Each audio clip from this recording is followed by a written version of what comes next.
What happens when a beloved comedian and television icon completely loses his composure on live national television? What happens when years of bottled-up frustration explode in the most unexpected place, at the most unexpected time? Today we're diving deep into one of the most shocking moments in morning television history, when Howie Mandel absolutely erupted on Good Morning America during what was supposed to be a routine promotional interview with Michael Strahan. This wasn't just your typical celebrity meltdown. This was a calculated, methodical dismantling that left viewers across America with their jaws on the floor and Michael Strahan scrambling to maintain control of his own show. By the end of this video, you'll understand exactly what triggered this explosive confrontation and why Howie's words cut so deep that the entire studio fell into stunned silence. Before we get started, make sure to hit that subscribe button and let me know in the comments what you think really caused Howie to snap like this. Trust me, you're going to want to stick around for every single word of this incredible exchange. The morning started like any other at the Good Morning America studios. Michael Strahan was preparing for what should have been a straightforward interview with Howie Mandel, who was there to promote his latest comedy special. The producers had scheduled a light 15-minute segment, the kind of easy promotional content that fills morning television slots across the country. Nobody expected what was about to unfold. When Howie walked onto the set, there was already something different about his demeanor. The usual playful energy that defines his public persona was replaced by something more intense, more focused. Michael greeted him with his trademark smile and warm handshake, completely unaware that he was about to become the target of one of the most brutal on-air confrontations in recent memory. "Howie, great to have you back on the show," Michael began, settling into his chair with the confidence of someone who had conducted thousands of these interviews. "I know our viewers are excited to hear about your new comedy special. Tell us what we can expect." But instead of launching into his prepared talking points about the special, Howie leaned back in his chair and fixed Michael with a stare that immediately shifted the entire energy of the studio. "You know what, Michael? I've been doing this for over 4 decades. I've sat in chairs just like this one, answered questions just like that one, probably 1,000 times. But today, I think we need to have a different kind of conversation." Michael's smile faltered slightly, but he maintained his professional composure. "Of course, whatever you'd like to talk about. That's what we're here for." "Are we, though?" Howie's voice carried a weight that made everyone in the studio pay closer attention. "Because I've been watching this show, Michael. I've been watching how you handle certain guests, how you ask certain questions, and frankly, I think there's something we need to address." The camera operators exchanged glances, sensing that this wasn't going according to the planned script. In the control room, producers were already debating whether they should go to commercial early. But Michael, to his credit, decided to lean into whatever was happening. "I'm all ears, Howie. What's on your mind?" That's when Howie really began to let loose. "What's on my mind is the way you've been treating comedians on this show, particularly older comedians like myself. Do you think we don't notice? Do you think we don't see the subtle condescension, the way you ask us about our glory days, like our best work is behind us?" Michael shifted uncomfortably in his seat. This was definitely not the direction anyone had expected the interview to take. "Howie, I think there might be some misunderstanding here. I have nothing but respect for comedians and what you bring to entertainment." "Respect?"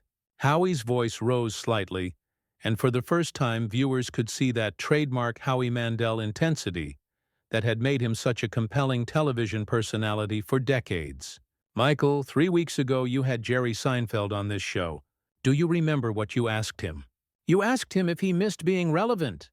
The studio fell completely silent. Even the crew members who had been moving around quietly stopped what they were doing to focus on what was unfolding between the two men. Michael tried to defend himself. "I think you might be misremembering that interview.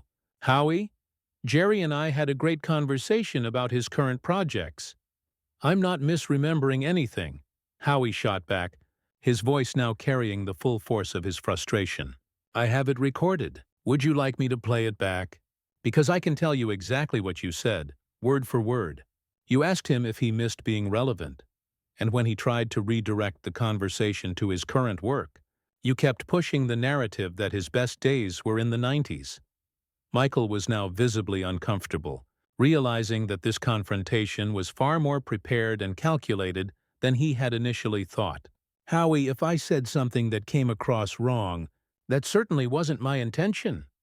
"Your intention?" Michael could see that he was losing control of the interview, but there was no graceful way out now. The damage was already being done, and Howie was just getting started. "Look, if there's been some miscommunication or misunderstanding, we can certainly address that off camera," Michael offered, clearly hoping to diffuse the situation. But Howie wasn't having it. "Off camera? That's exactly the problem, Michael.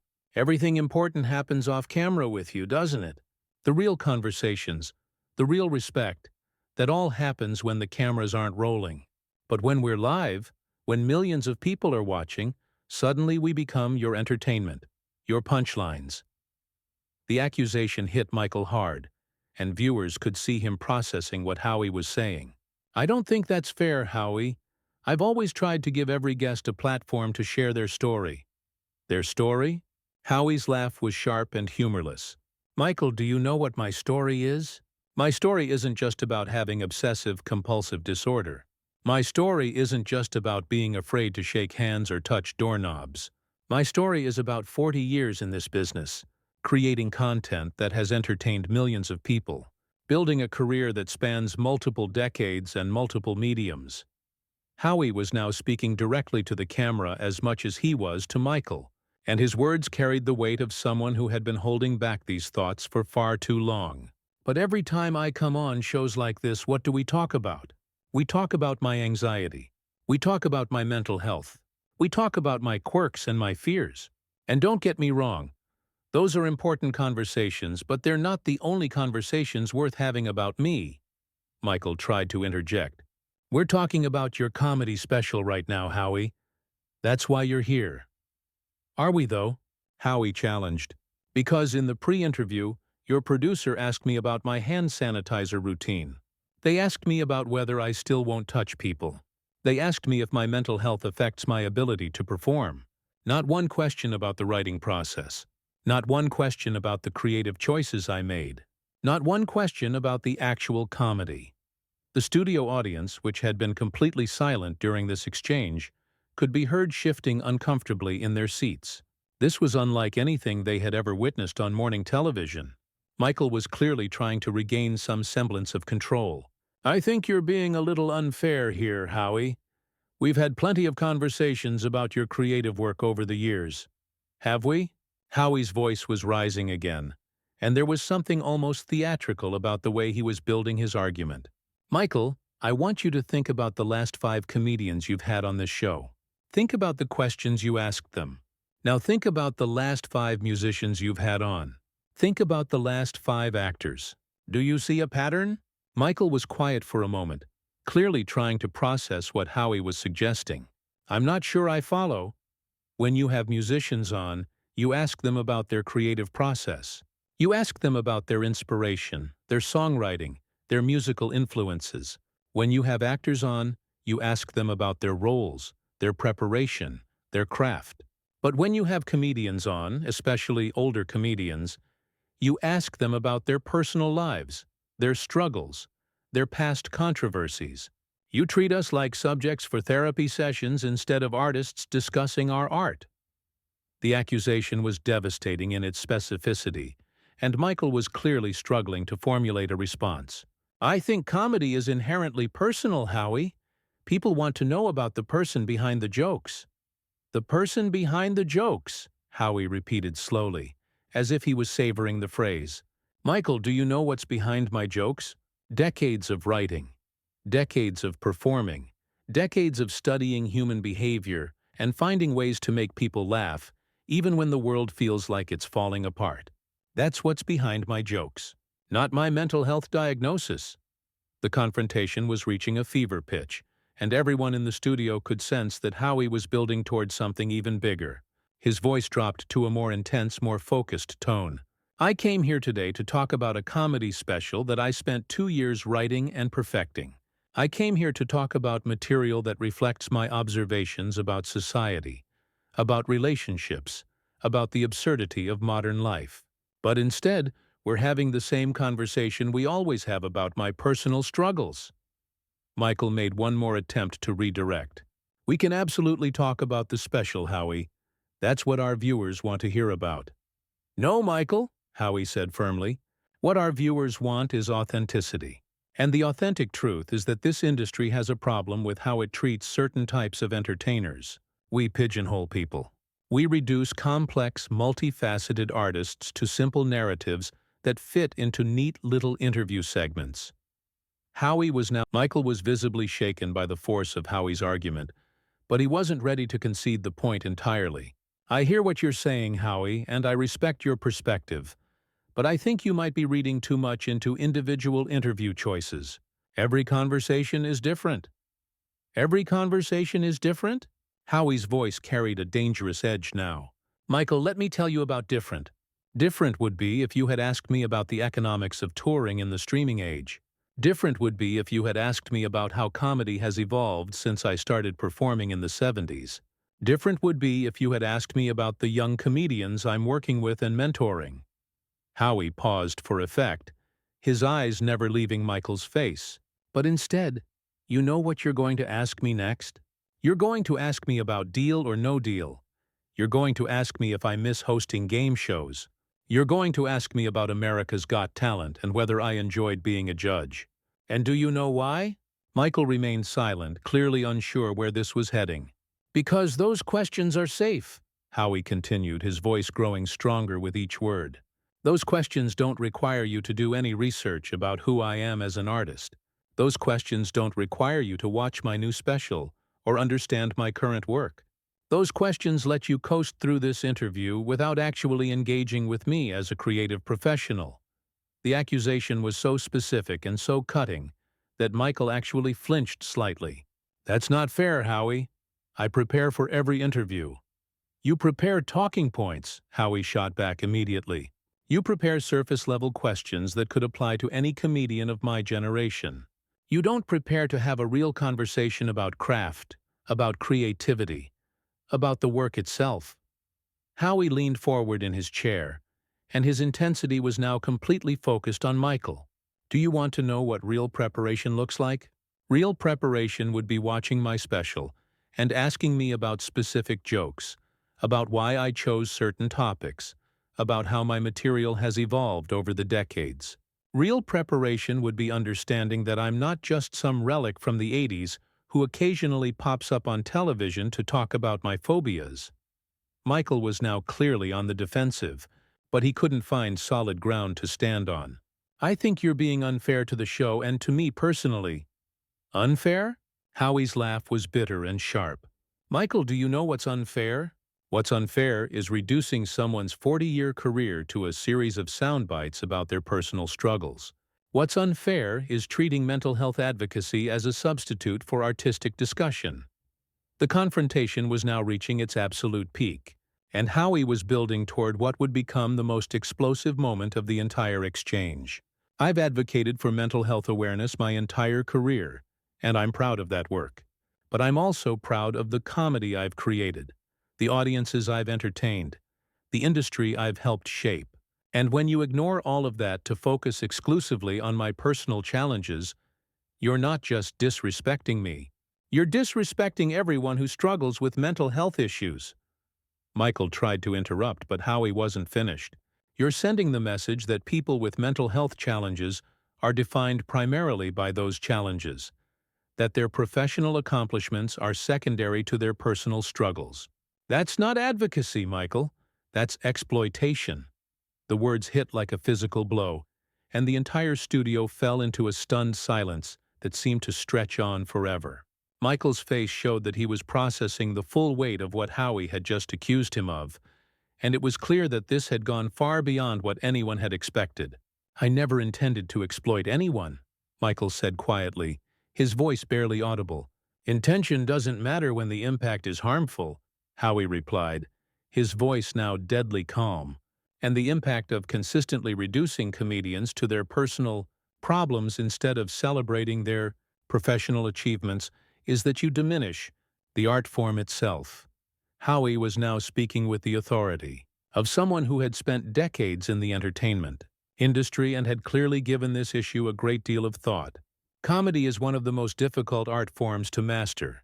It requires timing, intelligence, cultural awareness, psychological insight, and the ability to find humor in the darkest aspects of human experience. But instead of discussing any of that, we talk about my hand sanitizer. Michael was struggling to find his footing in this conversation. I think both aspects of a person's life can be interesting and worth discussing. Of course they can, Howie agreed.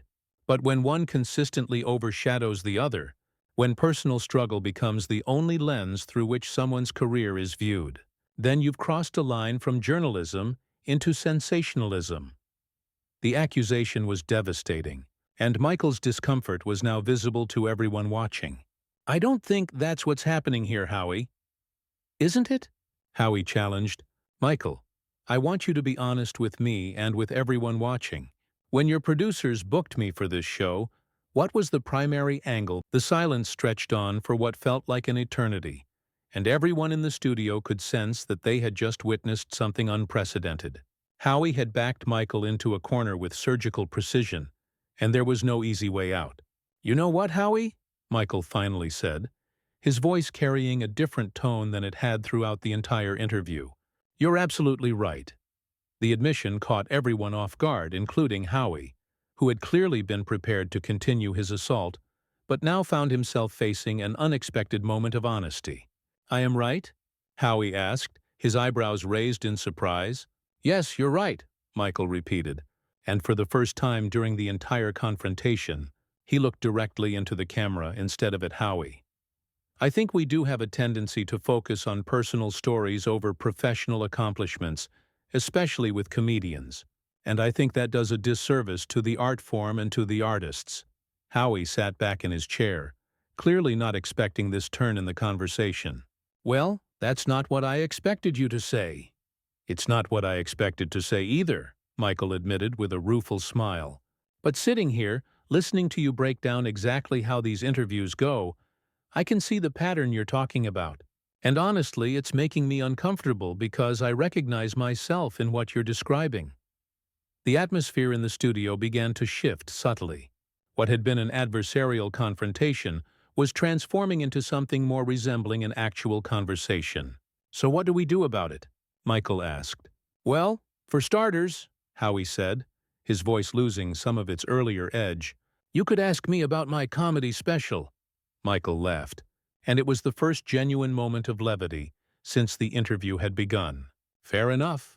Tell me about your comedy special. What makes this one different from your previous work? Now that's a question, Howie said, settling into his chair with visible relief. This special is different because it's the first one I've written entirely during the streaming era.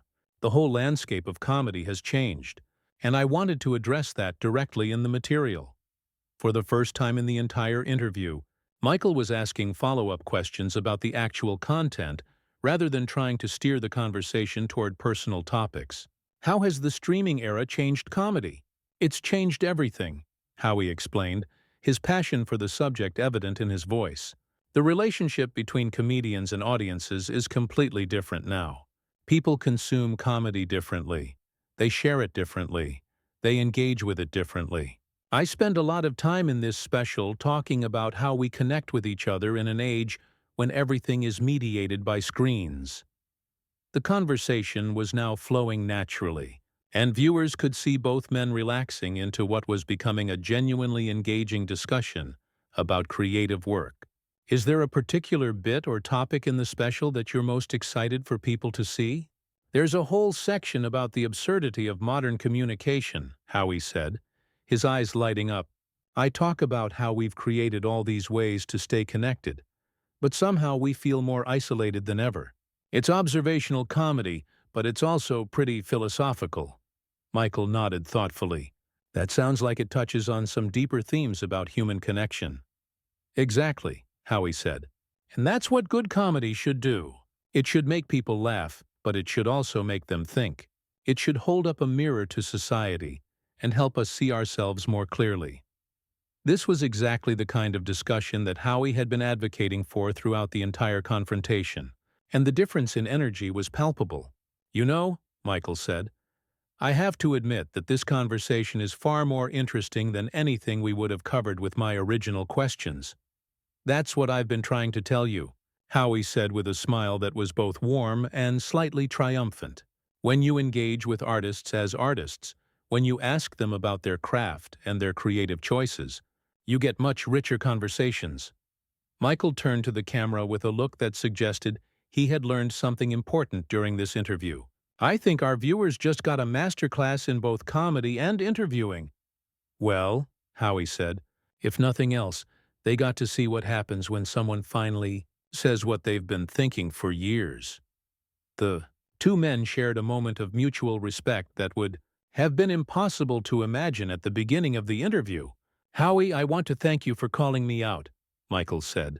It's not comfortable to have your professional habits challenged on live television, but it's necessary sometimes. That's what good comedy does too, Howie replied. It makes people uncomfortable in order to get them to examine things they might not have noticed before. Michael nodded in agreement, and I think that's exactly what you did here today.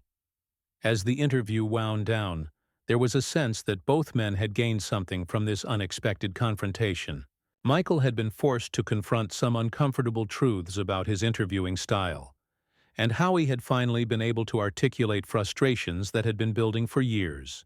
The comedy special is available now, Howie said, delivering his promotional message with far more enthusiasm